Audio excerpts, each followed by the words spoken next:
our objectives is number 1, explain the provision of PED 1006, RA 7836, and RA 9293. Number 2, differentiate the content of the three laws.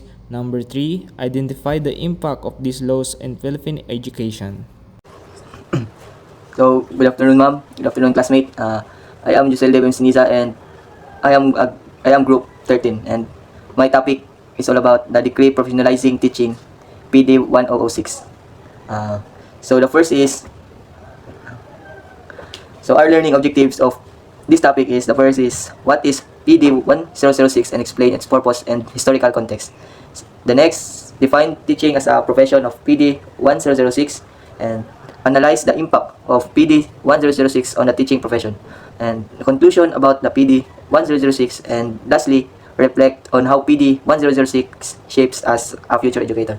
So the first is, what is PD 1006 and explain its purpose and its historical context. So, Presidential Decree PD 1006 issued on September 22, 1976 by President Ferdinand E. Marcos, known as the Decree Professionalizing Teaching. So, it is signed by 1976 is the law that first professionalized teaching in the Philippines. Before this decree, teaching did not have strict requirements. Many schools hired teachers even without proper training or credential. So, as I read, in this time, maraming mga teacher na without proper training or walang mga karanasan, pero pwede na silang magturo. So before na-establish tong law na ito. So PD 1006 corrected by this declaring teaching as a full profession, similar to law, engineering or medicine. So President Ferdinand E. Marcos established this law to officially establish that this PD 1006 will be para mabilang sa official profession na kailangan talagang you are knowledgeable about this profession, and you have a degree, and also you are expert, and pinag-aralan mo talaga to. So that is, so the purpose is, the first is improve the quality of teachers in the Philippines. So the president established this law because they want to improve teachers in the Philippines. So as I said earlier na before ma-establish tong law na to, it is sinasabi dito na yung mga teachers na walang kahit walang background or experience or proper training, makatuturo pa rin, pero pag makaturo pa rin. So kaya ginawa itong law na to para yung lahat ng teacher na magtuturo sa mga estudyante ay may credential or legit talaga na nakapagtapos sa profession na to. So the next is ensure that individuals entering the profession have a proper training. So kailangan talagang may proper training yung mga teacher na magtuturo, kasi kung wala kang proper training, paano mo maturuan ng high-end quality education yung mga estudyante mo. So we need teachers that have a proper training. The third is require teachers to pass a licensure examination. And also, kailangan talagang mapasa ng teacher yung requirements para makapagturo, para maging lehitimo siya na guro, na meron siyang lisensya na siya ay isang tagapagturo. So next is to create a national body to regulate teachers. So this mean is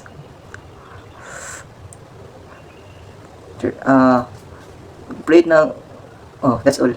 So that is the first objective. And the next is define teaching as a profession of PD 1006.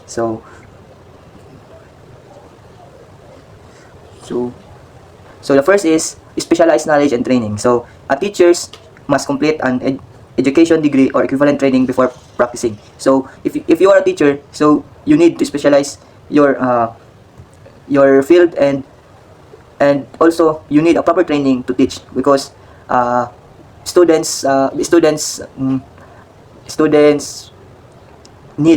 students essentially need a high and quality education. So that second is professional competence. So a teacher must master the subject matter and understand effective teaching strategies to guide learnings properly. So if you are a teacher, kailangan talagang master ka sa kung anong field na subject yung tinuturo mo. So just like us na major in ABS-Ed mathematics. So before kami graduate, dapat talagang master namin yung field namin, which is mathematics, para maturuan namin ng maayos yung mga future students namin, and mabigay namin yung quality and high and quality education na deserving ng mga estudyante.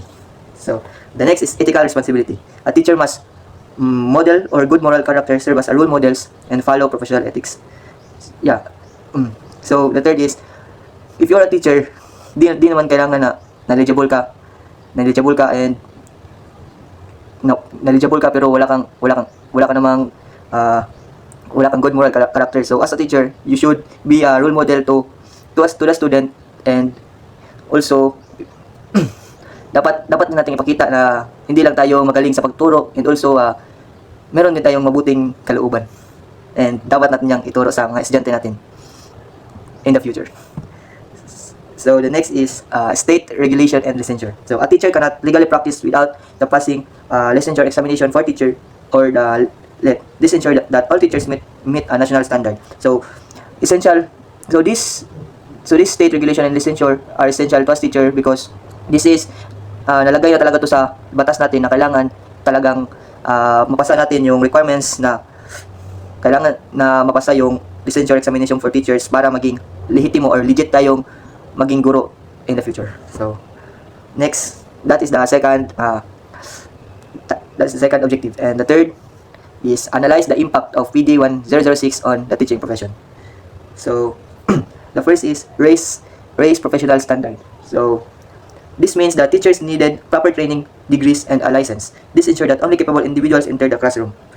So as I said, so the teachers need a proper training, because kagaya ng ulit-ulit na sinasabi ko, kailangan natin turuan yung mga estudyante natin na high and quality education. So you must knowledgeable enough and expert in your field of learning, and to ensure that our students will learn from us and also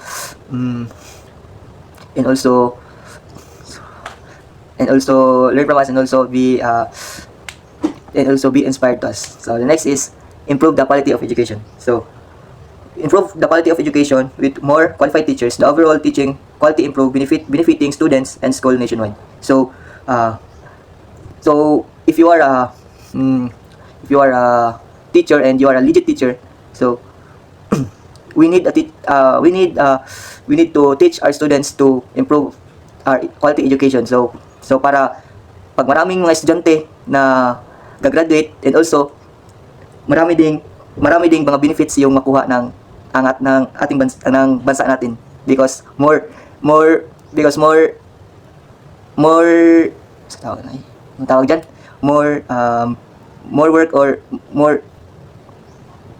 or maraming mga estudyante yung makagraduate at makahanap ng trabaho, more taxes na babayaran. So benefits din yung bansa natin.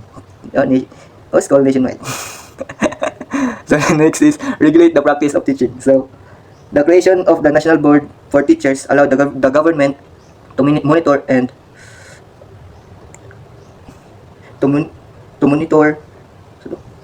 discipline teaching with necessary. Creation of National Board of Teachers allowed the government to monitor and discipline teachers when necessary. So if you are a teacher, so may mga teacher naman na hindi magaling magturo, pero hindi naman lagi nagawa yung trabaho nila na tama. So kailangan talaga natin i-discipline or turuan ng leksyon ng mga teacher na ganyan, para or ipa-remind sa kanila yung code of ethics ng teacher, para alam nila kung gaano ka importante or or ka-secret yung trabaho nila or professional yung trabaho nila. So, the next is increased professional respect. So, teaching gained recognition as a legitimate profession, improving its social status and credibility. So, so this means so this means uh, so so this profession teachers uh, need to be respect because kung walang teacher kung walang teacher walang magtuturo sa mga bata or mga estudyante at wala ding makapagtapos ng pag-aaral. So teacher is the first foundation of our knowledge and future. So we need to respect this profession and also to respect our teachers and also our teachers is our second mother. Our second mother except in our first mother. Gets lang ba? So the next is so we need to so overall teaching profession is a critical job and we need to respect and dili natin i-take slightly to profession na to dahil dahil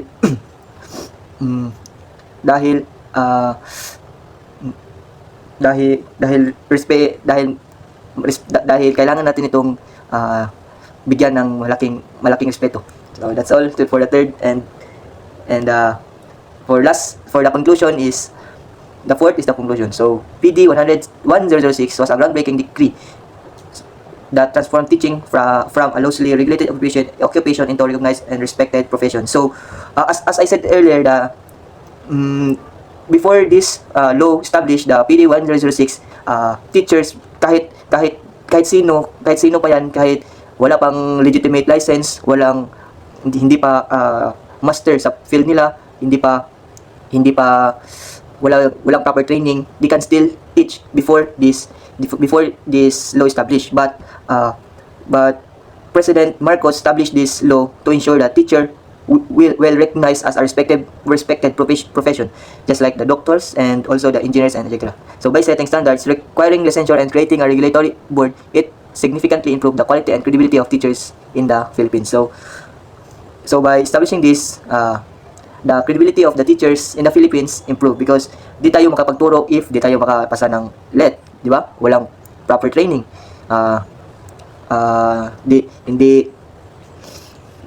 Di natin master yung field natin. So, kailangan talaga natin i-master yung pagtuturo, yung field of knowledge or subject natin para maging good and quality teachers tayo and may credibility tayo magturo as a teachers in the future. So, lastly, how so lastly is reflect on how the PD 1006 shape us as a future educator. So as a future educator, the PD 1006 serves as a reminder that teaching is not a profession built on responsibility, competence, and ethical commitment. It is also inspires me to value continuous learning and strive to develop my teaching skills. So as a teacher, we also need to improve and develop our teaching skills so we can give our students a high and quality education that they are deserve. So and understand that becoming a teacher is not just having a knowledge, it requires passing standards that ensure I am fully prepared. So teachers is not just all about knowledge, and it is also about how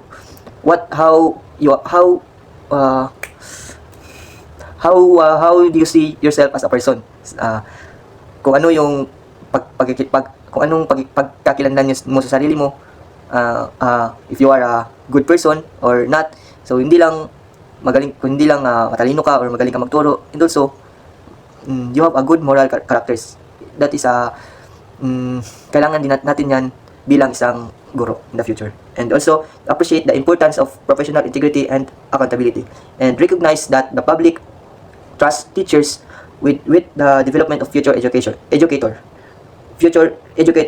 and the future generations. So, and lastly, commit to upholding the dignity and honor of the profession by being competent, passionate, and dedicated. So as a teacher, we need to be we need to be dedicated to our profession and have a compassion to our work, because teacher is not just a profession but also uh, uh, it's not just a profession, also a very respected job that that that respected job that respected in many people in the world. So PD 1006 helps shape my mindset as an educator who is not only knowledgeable but also professional, ethical, and committed to lifelong learning, because teaching is calling with a great responsibility. So that's all of my report, and again, good afternoon, ma'am, and thank you for listening. Thank you. So, good afternoon, ma'am. My name is Mary Christy Julian, and I will be the one who will discuss the Philippine Professionalization Act of 1994, RA 7836. So, this was signed on December 16, 1994. So, in order to ensure a responsible citizenry, this law has enacted to regulate the licensure examination and professionalization of the teaching profession. So basically, it enacted a licensure and examination to ensure a responsible citizenship. In that way, we can tell if the future teacher is really fitted to become a professional teacher. Kasi kapag hindi dumaan sa licensure examination, hindi natin malalaman kung yung tao na ba yun is fitted na siya na maging professional teacher, or may learnings na ba siya, or may ideas na ba siya paano maging isang professional teacher. So, we have 4 articles for this topic. We have the roles of, number 1, Article 1 is the roles of teacher. So, what are the things? So, it will be discussed here what are the things they need to do. So, first we have the teaching. So, it is a profession wherein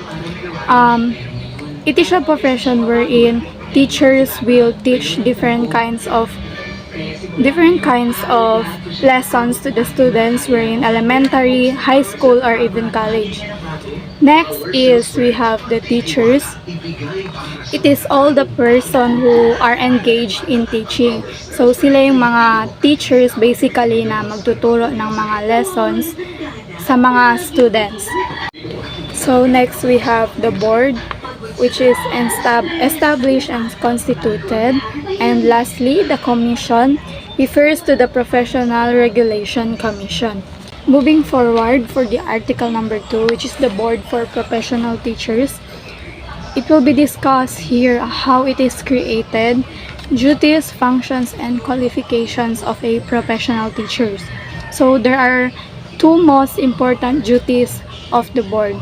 First is prescribing a code of ethics and professional standards for teachers, and second, they will look into a state or condition which affects the teachers and the teaching profession, so that when necessary, they will be able to enhance and create a higher professional standards for teachers. So in this article, we have the standards for the behavior and professional practice of teachers.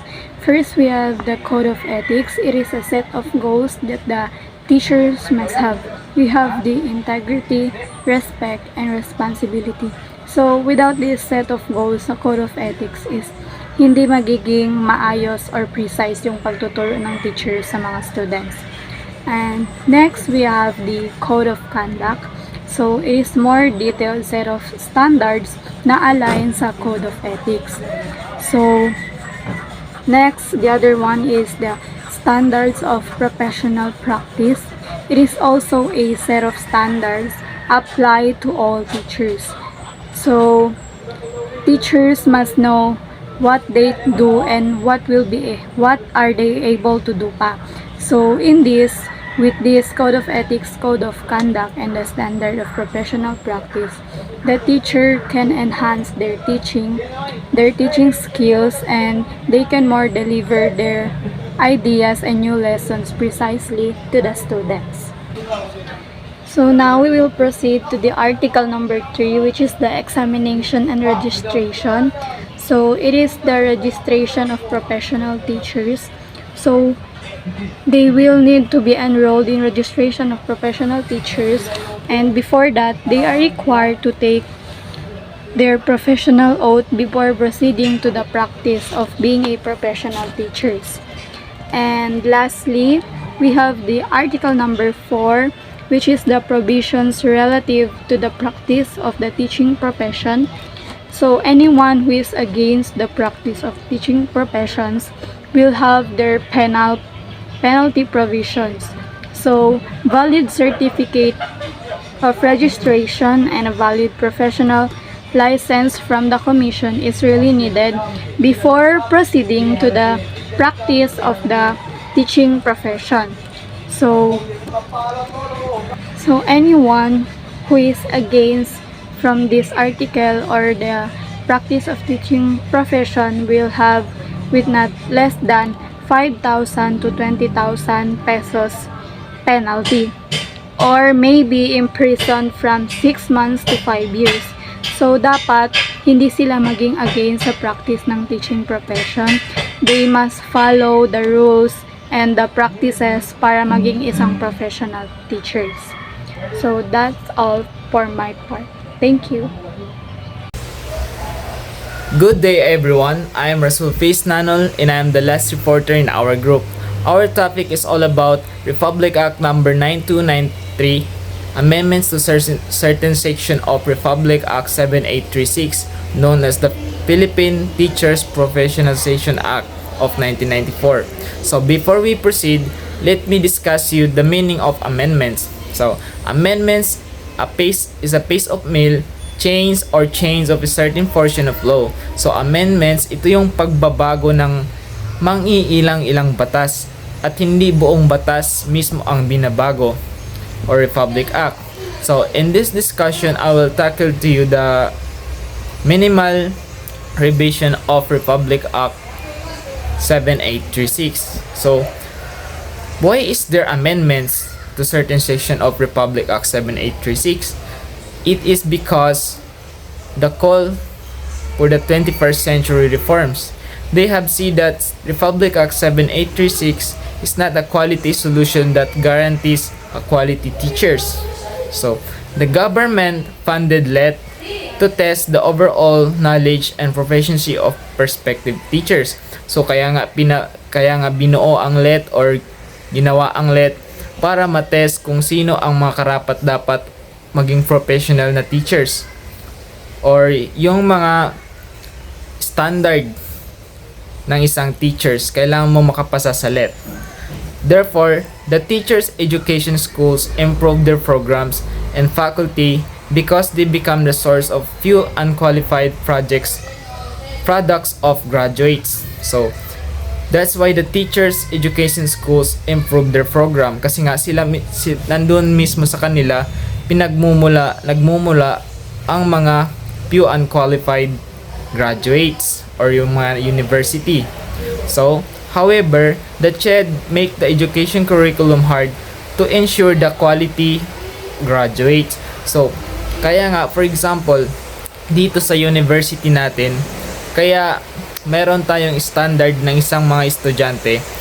Pag mayroong bagsak or pag hindi ka may bagsak kang 3 subjects, mas maganda yung student na lang mismo ang tatanggalin kaysa sa program dito sa university natin. Yan ang example natin. Lastly, the DepEd think of a solution that need a training teacher as one of the response. So, yun ang naging solusyon or naisip ng DepEd na kailangan ng training sa mga teachers. So, after the PED 106 and RA 7836, nagkaroon ng revision to Republic Act 7836 na tinawag na Republic Act 9293, an act amending the certain section of Republic Act number 836. So, these are the act amending certain section of Republic Act 7836, otherwise known as the Philippine Teachers Professionalization Act of 1994. Section 15 Qualification requirements of applicants. No applicants shall be admitted to take examination unless on the date of filing of the application he shall have complied with the following requirements. So, Section 15 is all about the requirements or qualification for applicants. Dito sinasabi ang mga requirements before ka mag-take ng license or examinations. So, the following are these. A graduate of a school, college, or university recognized by the government possesses the minimum educational qualification as follows. For teachers in preschool, a bachelor's degree in early childhood education, BSED, or its equivalent. For teachers in the elementary, a bachelor's degree in elementary education, BCED, or its equivalent.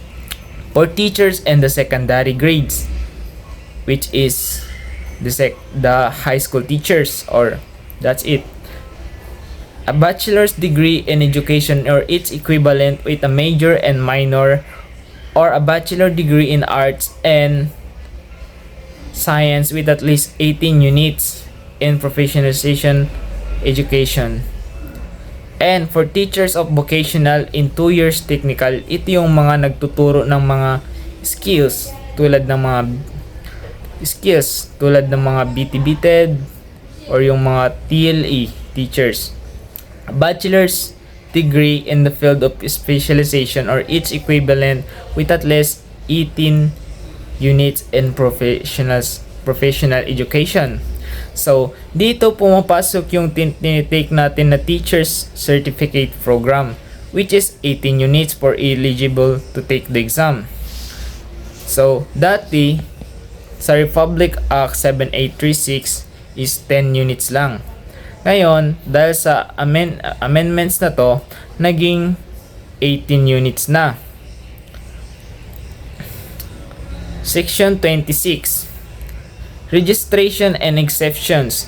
No person shall engage in teaching in or act as a professional teacher as defined in this act, whether in the preschools, elementary, or secondary level, unless the person is a duly registered professional teacher and a holder of a valid certificate of registration and a valid professional license, or a holder of valid special temporary permit.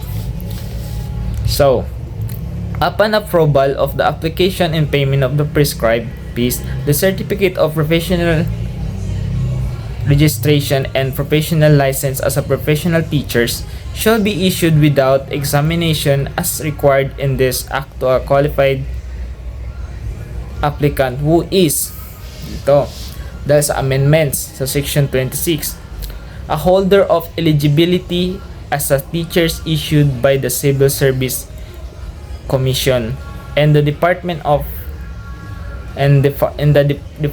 certificate of eligibility of education, culture, and sports. Now, hindi na siya nag-i-exist na merong certificate of eligibility for teachers only. So, binago na nila. Pwede kang magturo kahit wala kang or kahit hindi ka license pa. For example, graduate ka ng cum laude sa college. Cum laude ka, magna cum laude, or summa cum laude, or kung ano mang laude yan. So automatic, the Civil Service Commission will issue you an eligibility to work in the government sector in the Philippines. Next, a registered professional teachers with the National Board for Teachers under the Department of Education, Culture, and Sports pursuant to Presidential Decree number 1006. Ito yung mga PRC license na mga teachers. So, professional teachers who have not practiced their profession for the past 5 years should take at least 12 units of education courses consisting of at least 6 units of pedagogy and 6 units of content courses, or the equivalent training and number of hours to be chosen from a list list of courses to be provided by the board and the Department of Education before they can be allowed to practice their profession in the country. Yun na yun. So, if you failed in license or examinations, rating from 5% from passing the general average. Board issue you a 2 years special permit. Pag 5% from passing general average, nag-failed ka. So, ang board mag-issue sa'yo ng 2 years permit. Eligible as a para-teachers. Ang para-teachers kasi is like a professor assistant. Para-teacher is only exists sa isang classroom kung meron siyang kasamang PRC holder or licensed teachers. Right?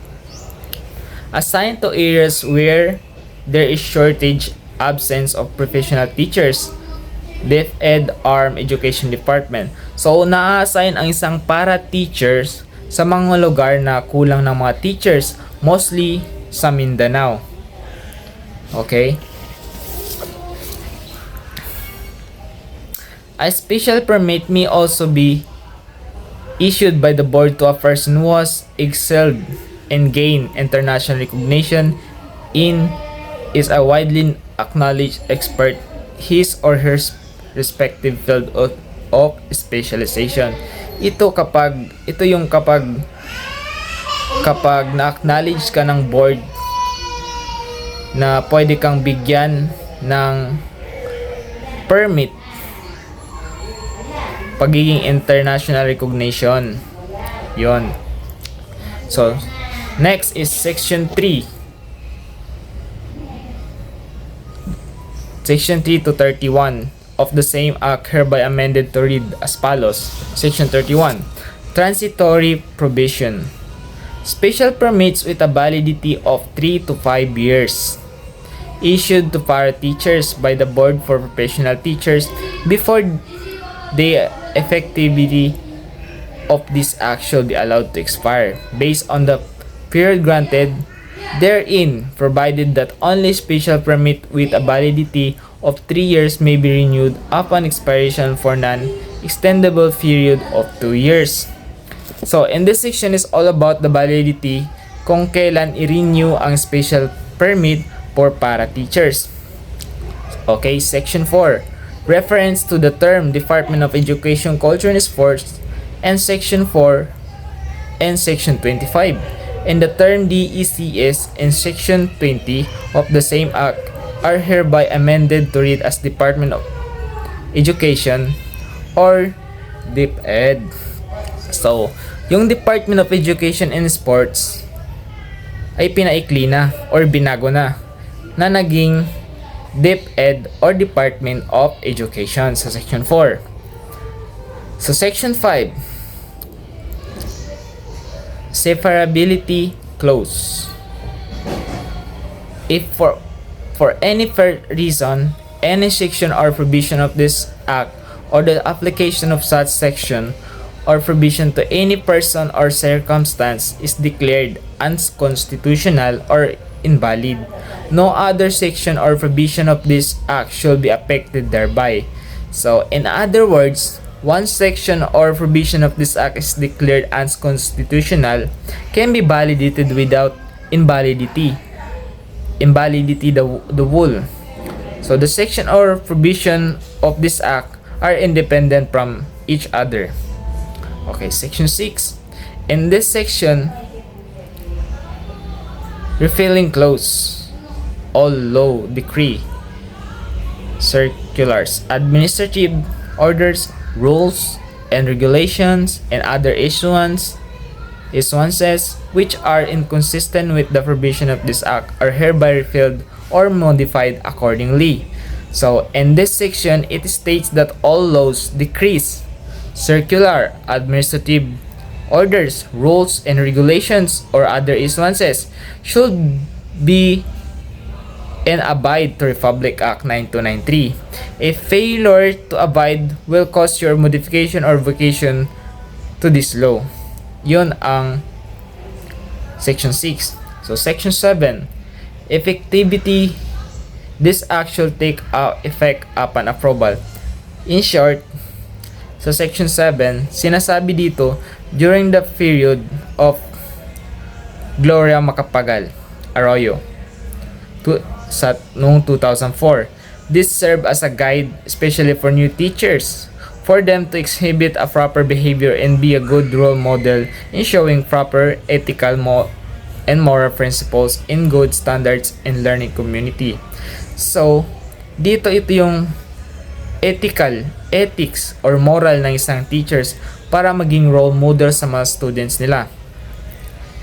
Ito yung proper ethical and moral principles para maging good standards in a learning community.